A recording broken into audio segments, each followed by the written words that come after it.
So one of the things that happens when the world moves into extreme is that we start to see the patterns playing out in a way that I can only describe as, kind of two snakes facing each other. I've talked about this in my last video on postmodernism as a virus, but I want to show you some elements of what's going on right now in culture, in terms of COVID, in terms of the protests. And what's fascinating is to watch that the pattern is playing itself out even as people oppose each other. And so the terminology, the questions that are being posed at different levels of reality are being posed by the groups that oppose each other in the culture war, quote unquote. And it all has to do with the problem of identity, especially. The question ends up being, what are the limits of identity? When are we open? When are we closed? All of these questions are the ones that are being asked.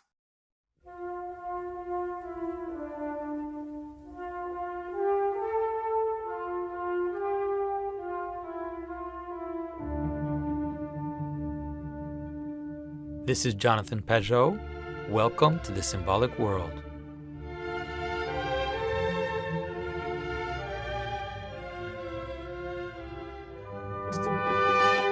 So I want to do something a little different than what I do usually. Is I want to kind of take you through some images with some text and maybe show you some of the language that is being used, try to evoke in you a perception of the pattern that is happening. And because we're doing this as a patron-only video, we're going to do this a bit more experimental style. I will maybe not interpret it so much, but rather just show you the pattern, or show you what I think makes obvious the pattern. And you can, hopefully, some of you can see if you can reach that insight on your own. And so here we go. So we have build the wall.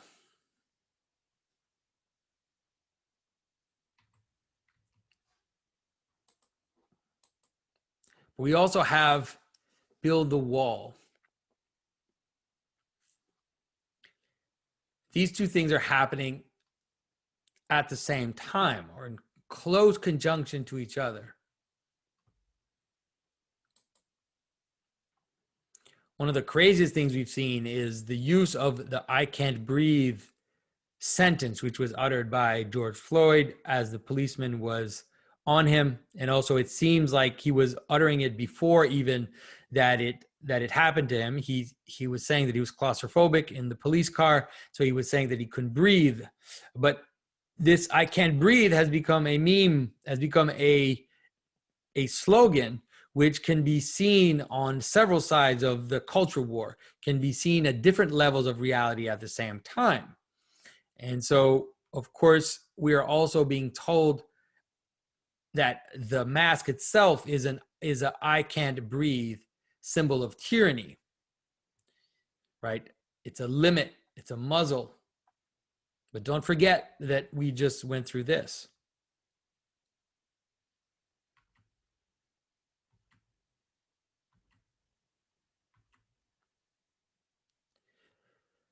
Being overwhelmed or feeling overwhelmed by a foreign body. We saw this trope play out on one side of the culture war in terms of culture, in terms of the way that it saw immigration and the foreign body.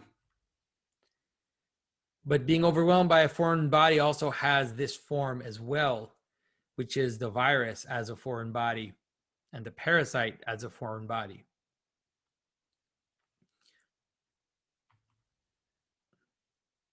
We even go so far as to saying that racism itself is a virus. So not being open to the stranger is akin in this thinking to a virus. So like I said, you can see how the discourse is jutting up against each other, crossing, and representing the opposite of the first thrust, we could say. We have to segregate. We need to close borders. We need to keep the foreign body out. But also, here's another segregate that recently happened on the other side of the culture war. So here we have what's called as an all-black healing space, a blackout, and you have two white people guarding a space which is segregated only for black people. Have to separate, we have to segregate. These two things are the same. Separation and segregation are the separating of two identities from each other. And here, of course, is the very need to separate in the very move to commune in a strange manner by being separate. We've heard crazy sentences like, we need to stay apart so we can be together.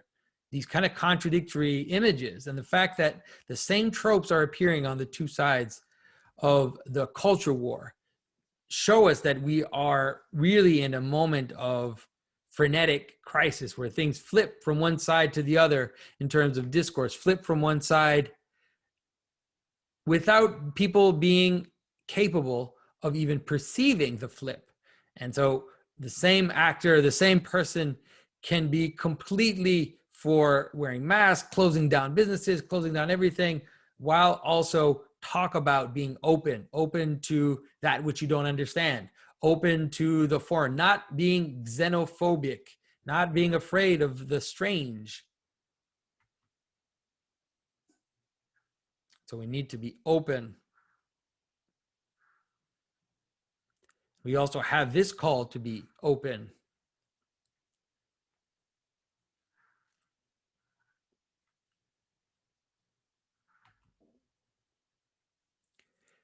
No borders.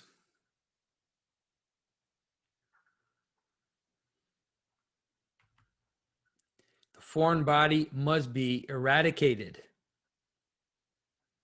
This, of course, is the ultimate place where these tropes, these narrative tropes, come to cross each other, because we have the sense that we need to now eradicate this disease, which is the strange outsider which is coming into us, but we need to do it by having a foreign substance injected into our body. Of course, this is the double symbolism of medicine, the double symbolism of the supplement, of the garments of skin. We see it especially strongly in the idea of a vaccine. So we hear calls to defund the police, to break down the walls, to break down the order, to break down the structures, to break down the system. We said we need to destabilize the hierarchy. But there's also at the same time a call to enforce openness, to remove those who don't agree with us, to cancel those that aren't in our group, to ban people from social media platforms if they're not on the right political side. So we can see the extremes playing out at the same time.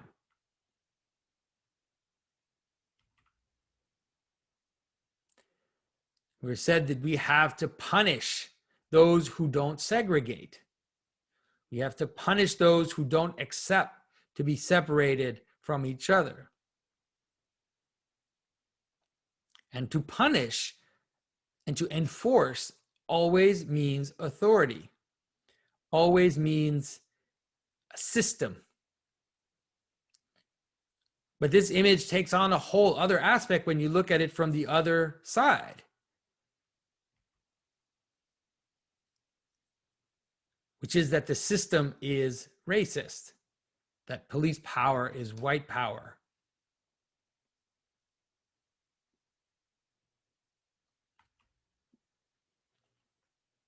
So we hear that we can't breathe. And everybody's had that feeling.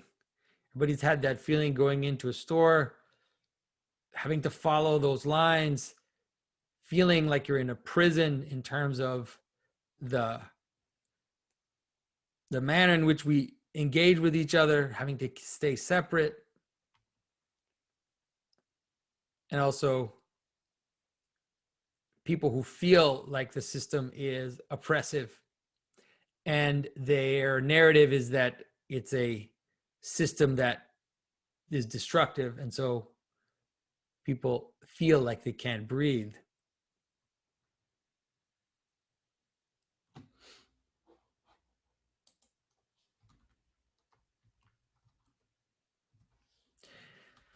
And so the idea is really this problem of extremes and how the extremes come up against each other and cross over, and they tend to manifest the pattern.